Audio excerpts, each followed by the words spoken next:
예, 오늘 봉독해드린 말씀 가지고 의심 많은 사사 기드온. 사사, 오늘 5번째 사사죠. 기드온인데 특별히 오늘 본문은 기드온이 하나님 앞에 사사로 부름받는, 사명을 받는 장면이죠.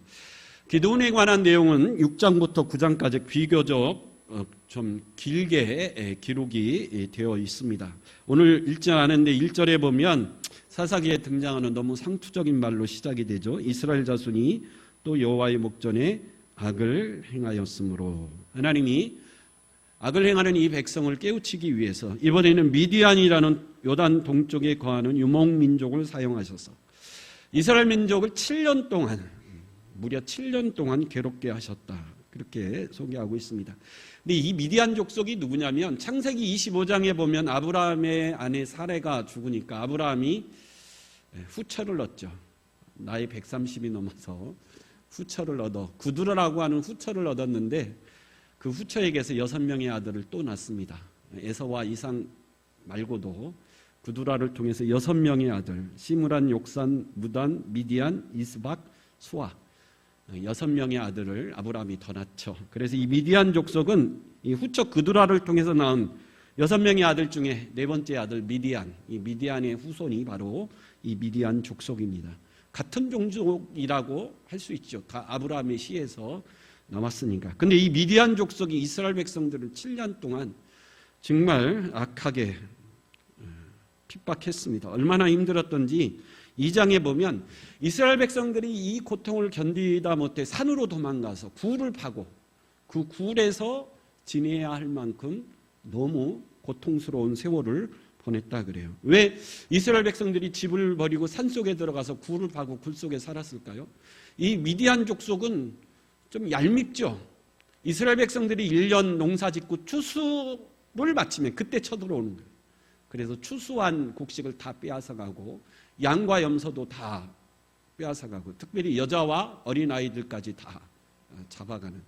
그래서 곡식을 지키고 여자와 어린아이들을 숨기기 위해서 산에 들어가 굴을 파고 그 굴 속에 숨어 살아야 할 만큼 이스라엘 백성들이 고통스러웠습니다. 심지어 3절 4절에 보면 파종할 때 씨를 뿌릴 때 또 쳐들어와서 씨는 뿌린 논밭을 다 파헤쳐 버렸다.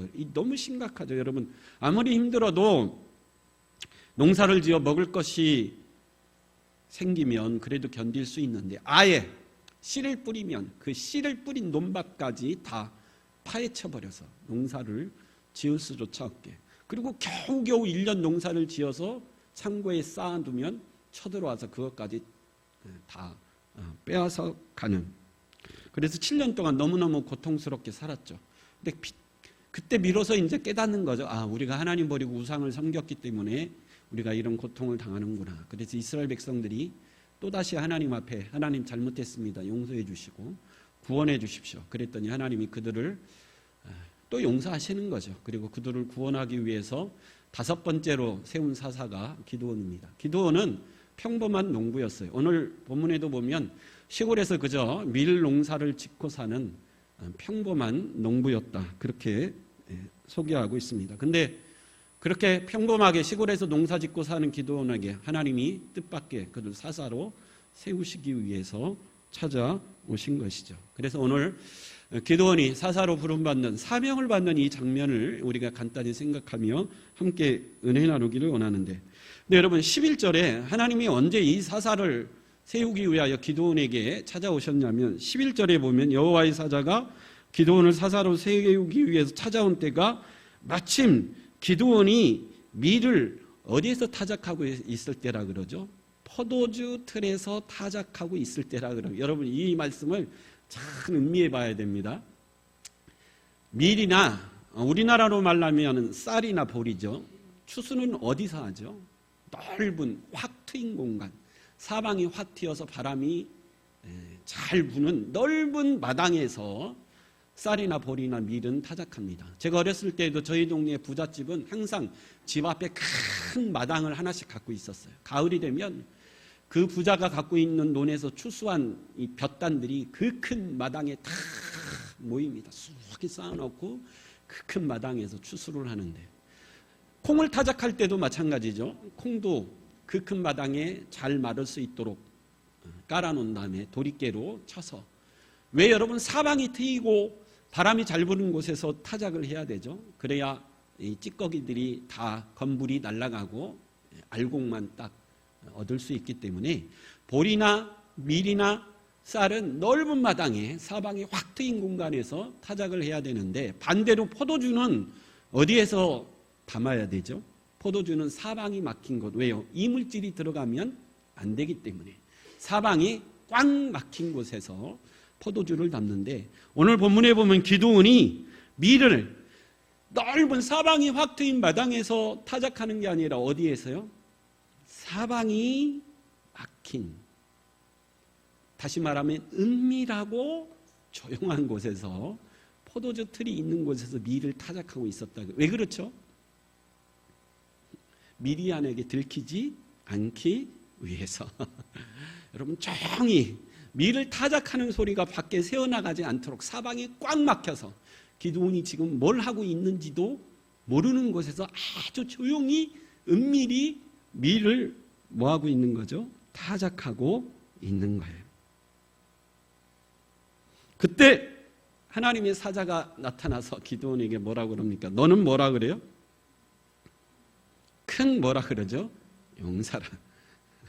여러분, 큰 용사가 밀을 타작하는데 포도주 사방이 막힌 은밀한 곳에서 몰래 조용히 숨어서 타작합니까? 여러분, 기드온 입장에서는 이거는 너무 뭐한 장면이죠? 창피하고 망신스럽고 수치스러운 장면입니다. 겁이 많은 기드온이었죠. 농사꾼이니까 미디안 족속 그림자도 무섭기 때문에 절대 미디안 족속에게 들키지 않도록 숨도 쉬지 못하면서 은밀하게 타작하고 있는데, 하나님의 사자가 그때 찾아와서 너는 뭐라 그래요? 큰 용사다. 그래서 기드온이 좀 수치를 느꼈어요. 그래서 13절에 뭐라고 하나님 앞에 항변합니까? 하나님, 저도 어지간하면 이렇게 하기 싫은데 하나님이 우리를 도와주지 않으니까, 출애굽 때는 그렇게 큰 이적과 기적을 베풀어 우리를 도와주시더니 왜 저 미디안이 우리를 힘들게 할 때는 왜 우리를 안 도와주십니까? 그래서 할 수 없이 제가 이 은밀한 곳에서 조용히 밀을 뭐 할 수밖에 없었다고요? 타작할 수밖에 없는데, 이때 와서 나보고 큰 용사라고요? 여러분, 어떻게 보면 기드온 입장에서 보면 수치스럽기도 하고, 하나님이 날 약 올리시는 건가? 정말 기분이 별로 좋지 않은 장면이죠. 그런데 이 장면을 통해서 하나님은 이스라엘을 책망하기를 원하셨던 거죠. 하나님은 이스라엘을 큰 용사로 부르셨습니다. 큰 용사로 불렀기 때문에 소년 다윗이 골리앗을 이기는 거죠. 그런데 이스라엘을 하나님이 큰 용사로 부르셨는데 지금 이스라엘이 뭐에 불과하다라는 거죠? 메뚜기에 불과해서 미디안 때문에 두려워 숨도 제대로 쉬지 못하는 그런 안타까운 모습을 상징적으로 보여주는 사건이 오늘 본문이다. 그렇게 이야기할 수 있어요. 어느 목사님은 하나님이 사사기에 유머 코드를 숨겨놓았다. 사사기를 읽으면서 하나님이 숨겨놓은 이 유머 코드를 읽을 수 있어야 된다. 뭐 그렇게 설교를 하시더라고요. 어느 교회에 부목사님이 교회 사무실 문 번호키를 바꿨어요. 그리고 점심을 먹고 왔는데 번호키를 까먹은 거예요. 문을 열 수가 없는 거예요. 아무리 해도 생각이 안 나는 거예요. 근데 마침 담임 목사님도 점심을 먹고 오셔서, 목사님 이게 도저히 생각이 안 나는데 목사님 생각이 나십니까? 그랬더니 담임 목사님도 와서 띡띡띡 눌렀더니 안 열리는 거예요. 목사님도 생각이 안 나는 거죠. 그래서 목사님이 한참 번호키를 쳐다보다가 갑자기 예수님처럼 하늘을 우러러 쳐다보고 몇 초 동안 계시다가 다시 번호키를 누르니까 문이 열리는 거예요. 그래서 부목사님이 깜짝 놀랐죠. 아니, 우리 목사님은 기도해서 번호키까지, 비밀번호까지 알아내는 굉장히 신령한 분이시구나. 그래서 목사님 참 대단하십니다. 어떻게 번호키까지 기도로 알아내십니까? 그랬더니 목사님이 아니야, 비밀번호 천장에 써놓은 거 생각나서 쳐다본 거야. 여러분, 사사기를 읽으면서 하나님이 장면마다 심어놓은 유머 코드를 읽어낼 수 있어요. 여러분, 이 장면이 기드온 입장에서는 좀 창피하지만 읽는 우리에게서는 좀 재미있는 그런 장면이 아닙니까? 하나님은 여러분 너무 좋으신 분이에요. 사라가 하나님을 뭐라고 그러죠? 나를 뭐 하게 하는 분이죠? 나를 웃게 하시는 분이 우리 하나님이시다. 하나님은 나를 뭐 하게 하시는 분이죠? 웃게 만드시는. 근데 여러분 우리가 왜 하나님을 자꾸 엄숙하고 경직되고 또 심각한 분으로 하나님이 인식되냐면 여러분들이 하나님을 찾을 때 언제 하나님을 찾아서 그렇죠? 힘들고 어려울 때 삶의 고통이 너무 심할 때 하나님만을 찾으니까 하나님이 너무 엄숙하고 심각한 분으로만 느껴지는 거죠. 사사기에 나오는 반복적인 패턴이 뭐죠? 평안할 때는 자기 뭐대로 살았다 그러죠? 소견대로 살았다. 고상한 말이지만 쉽게 풀이하면 이스라엘 백성들이 평안할 때는 내 마음대로 살았다라는 거죠. 내 살고 싶은 대로 살았다라는 거죠. 근데 하나님을 언제 찾아요? 힘들고 어렵고 고통스러울 때는 하나님을 찾았습니다. 이건 하나님과 이스라엘 백성들이 인격적인 관계가 아직 맺어지지 않았기 때문에 그래요. 하나님과 우리 사이가 인격적인 관계라면 하나님은 24시간 1년 365일 우리와 뭐 하기를 원하시죠? 함께 하기를 원하십니다. 힘들고 어려울 때도 함께 하시기를 원하시지만 기쁘고 형통할 때도 하나님은 우리와 함께 하기를 원하신다. 그게 바로 인격적인 관계라는 거죠. 근데 이스라엘 백성들은 하나님을 그렇게 여기지 않았어요. 하나님은 너무 어려운 분이고 너무 고상한 분이고 너무 엄한 분이기 때문에 평상시에는 가까이 하기에는 너무 부담스러운 분이죠. 그래서 평상시에는 누구 뜻대로 살죠? 내 마음대로 사는 거죠. 하나님을 가까이 하면 11조에라 안식일 지켜라 불순종하면 매로 때리시는 분. 너무 부담스러우니까. 근데 고통스럽고 힘들 때는 누구를 찾죠? 하나님을 찾는 거예요. 왜요? 그분께 나아가 용서하고 회개하면 우리 기도를 반드시 뭐 해주실 것이다? 들어주실 것이다. 여러분 마치 엄한 아버지 밑에 사는 자녀가 아버지가 너무 엄하기 때문에 평상시에는 가까이 하기엔 너무 먼 아버지죠. 근데 아버지이기 때문에 내가 힘들고 어려울 때 아버지에게 가서 부탁하면 아버지는 반드시 뭐 해두시죠? 들어주시죠. 하나님과 이스라엘 관계가 바로 아직은 그런 인격적인 관계가 되지 못했다라는 거죠. 그래서 우리의 신앙이 어떻죠? 힘들고 어려울 때는 막 그렇게 간절히 하나님을 찾고 기도하고 예배를 사모하고 그러다가 기도가 응답되고 평안해지면 점점점 첫사랑이 뭐해지죠? 식어지고 예배도 점점점 식어지고 기도도 점점점 식어지고 하나님과 아직 성숙한 인격 관계가 형성되지 못했기 때문에 그렇습니다.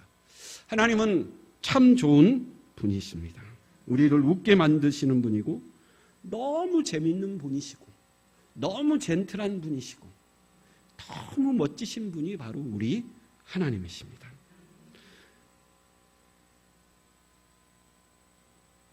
제가 중고등학교 청소년 시절에는 방학 때가 되면 거의 집에서 잠을 안 잤어요. 왜냐하면 친구들이 너무 좋으니까. 집에서 잔 기억이 별로 없습니다. 그때는 친구가 그렇게 좋았어요. 근데 이제 결혼을 하고 서로 이제 떨어져서 만나는 사람들 직업도 다르고 그래서 3, 40년간 이렇게 떨어져서 그 좋았던 친구들을 다시 만나면 옛날 생각이 나서 좋은데 대화가 잘 될까요? 안 될까요? 옛날 얘기하면 좋은데 오랜 세월 동안 다른 공간에서 다른 직업 가지고 다른 사람들과 어울려 살다 보니까 대화의 주제나 이런 공통점들이 별로 없어져요.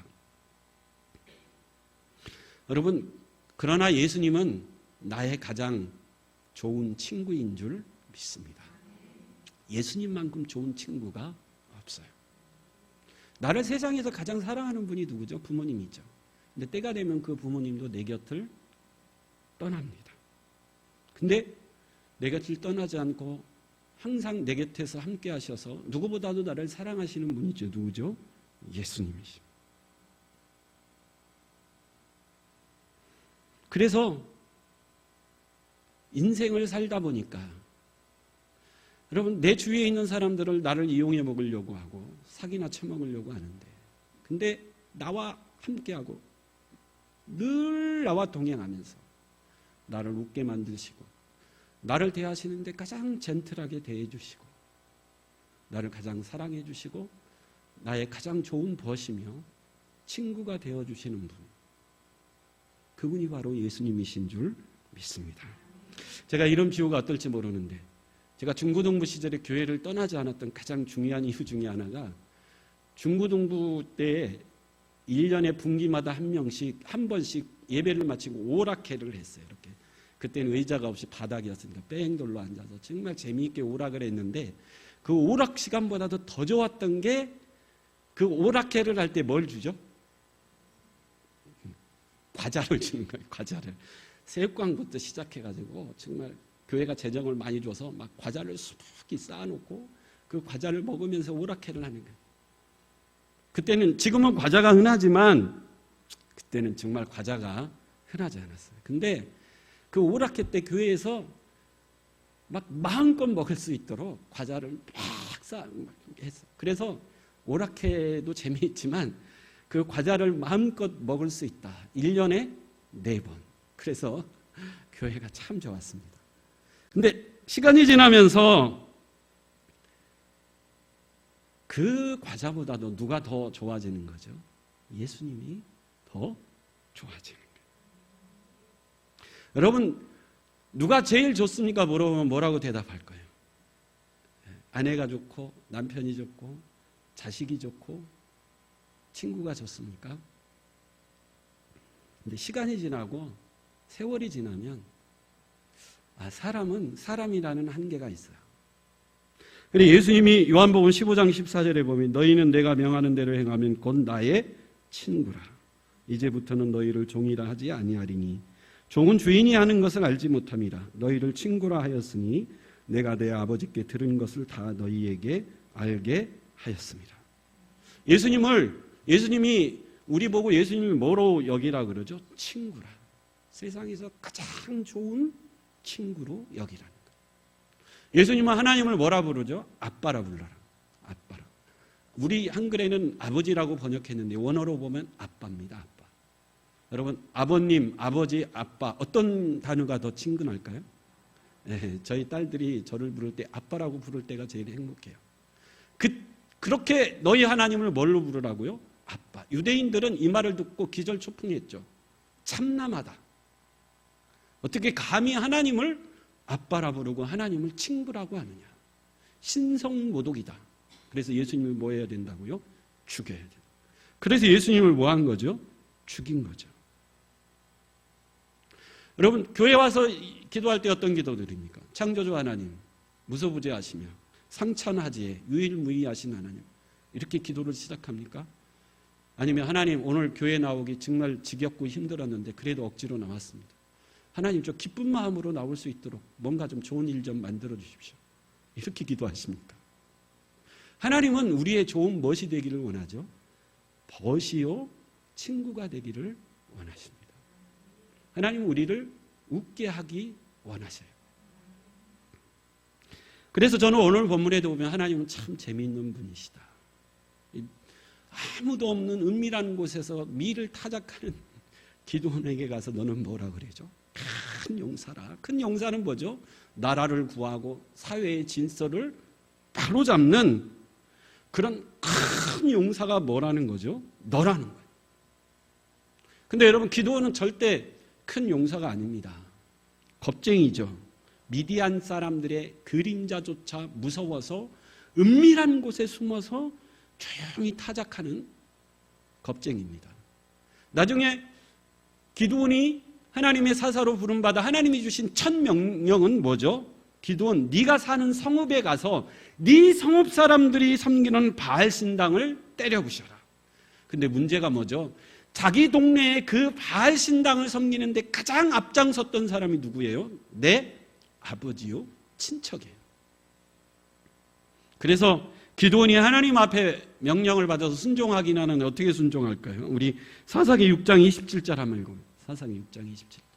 시작. 이에 기드온이 종 10사람을 데리고 여호와께서 그에게 말씀하신 대로 행하되 그의 아버지의 감과 그 상업 사람들을 두려워함으로 이 일을 감히 낮에 행하지 못하고 밤에. 기드온이 얼마나 겁쟁이냐면 하나님 말씀에 순종해서 가긴 가는데 두려워서 백주 대낮에 하지 못하고 어디요? 깜깜한 밤중에 종 10명을 데리고 하나님 앞에 순종하는 겁이 많은 그런 농부가 기드온이었어요. 둘째로 기드온은 스스로 생각하기에도 비천한 사람입니다. 우리 15절 다시 한번 읽어볼까요? 15절 시작. 그러나 기드온이 그에게 대답하되 오 주여 내가 무엇으로 이스라엘을 구원하리까? 보소서 나의 집은 므낫세 중에 극히 약하고 나는 내 아버지 집에서 가장 기드온은 스스로 생각하기에도 가장 작은 자예요. 여러분 이스라엘 12지파 중에 강력한 선두지파가 있었죠. 유다지파, 에브라임 지파. 이런 지파는 가장 강력한 선두지파입니다. 근데 그 선두지파에 비해서 가장 초라하고 뒤처지는 지파가 있었죠. 오늘 본문에 등장하는 므낫세 지파, 또 단지파. 이거는 맨 뒤에 처지는. 근데 여러분 므낫세는 원래 요셉의 큰아들입니다. 장자죠. 둘째가 에브라임이에요.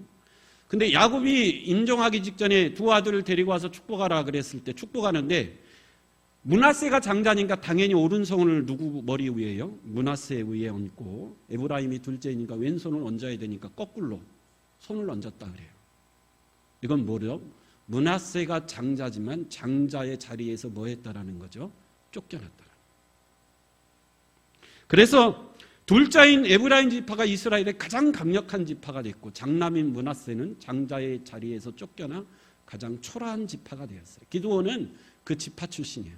근데 그 지파 출신 중에서도 집안이 가장 뭐하죠? 초라하고 그 집안에도 부모에게 인정받지 못하는 가장 초라한 사람이 누구였다라는 거죠? 기드온이었다라는 거죠.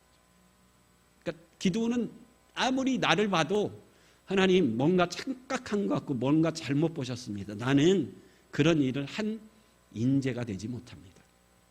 여러분 이기주 작가라는 분이 쓴 언어의 온도라는 책이 있습니다. 우리가 사용하는 말 언어에도 온도가 있다 그래요. 따뜻한 뜨거운 말을 하는 사람이 있고 반대로 차갑고 냉랭한 말을 하는 사람이 있다는, 우리 말에도 우리 언어에도 온도가 있다. 차가운 말은 상대의 가슴을 아프게 하고 얼어붙게 하지만 따뜻한 말은 상대를 뭐하는 거죠? 녹여준다.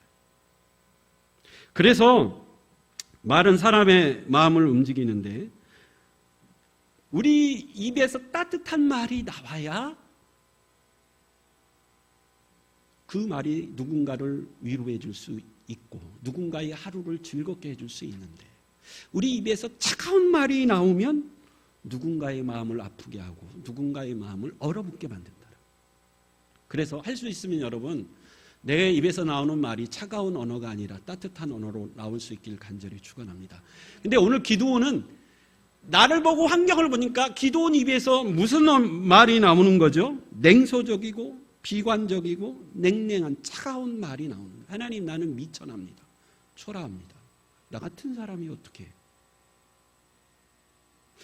여러분 그래서 우리 입에 통해서 따뜻한 언어 말이 나오려면 하나님의 말씀이 내 안에 채워져야 되고 하나님이 함께 하시는 믿음으로 채워지고 성령으로 충만해질 때 여러분 내 입에서 따뜻한 말, 뜨거운 말, 열정적인 말이 나와서 얼어붙은 세상을 녹이는 하나님의 사람이 될 줄 믿습니다. 세 번째, 기드온은 너무 소심해서 하나님을 3번이나 시험합니다.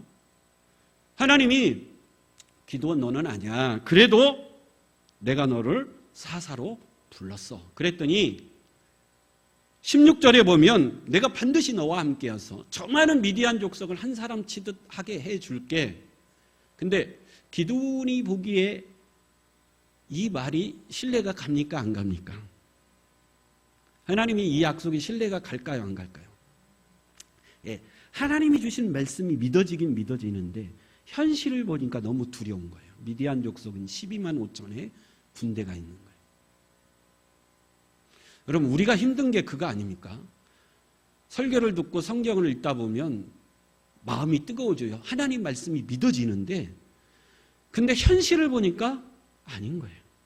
그래서 말씀은 좋지만 현실이 너무 이 괴리 때문에 힘든 거 아닙니까? 기도원도 마찬가지죠.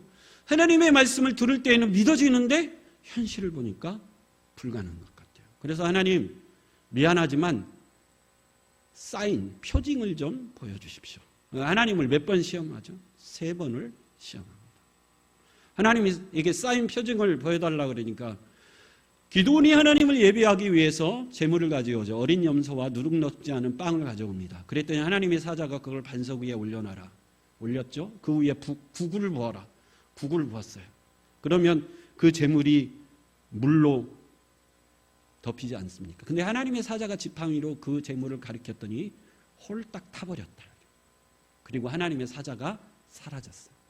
하나님이 보여주신 첫 번째 기적, 첫 번째 표징이죠. 내가 너를 사사로 세웠다라는 표징 사인을 보여줬는데 기도는 이 첫 번째 표징으로도 마음이 안심이 안 되죠. 그래서 하나님 죄송한데 2번째 표징을 좀 보여주십시오.